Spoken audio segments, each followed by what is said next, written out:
বারুদের যুগে অভ্যস্ত পৃথিবী এখন তাকিয়ে আছে এমন এক প্রযুক্তির দিকে যেখানে কামান আর গর্জন করবে না, কিন্তু ধ্বংস নামবে আগুনের চেয়েও দ্রুত গতিতে ছোড়া ধাতব বস্তুর আঘাতে।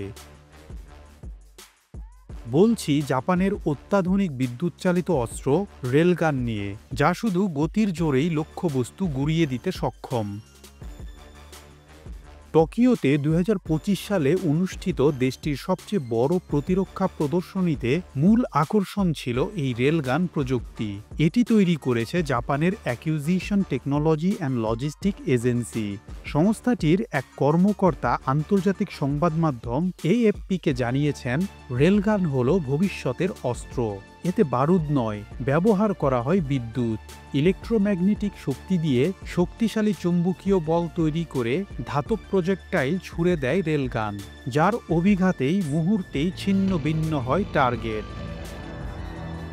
বিশেষজ্ঞদের মতে এই প্রযুক্তি ড্রোন, যুদ্ধজাহাজ, এমনকি হাইপারসনিক ক্ষেপণাস্ত্রের হুমকি মোকাবেলায় যুগান্তকারী ভূমিকা রাখবে।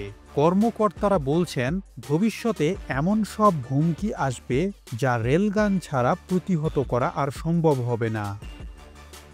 বিশ্বের অন্যান্য শক্তিধর দেশ যুক্তরাষ্ট্র, চীন, ফ্রান্স ও জার্মানি রেলগান প্রযুক্তি নিয়ে গবেষণা চালিয়ে যাচ্ছে।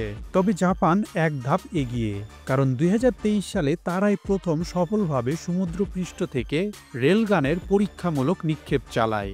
এটি ছিল জাপান নৌবাহিনীর এক বড় মাইলফলক।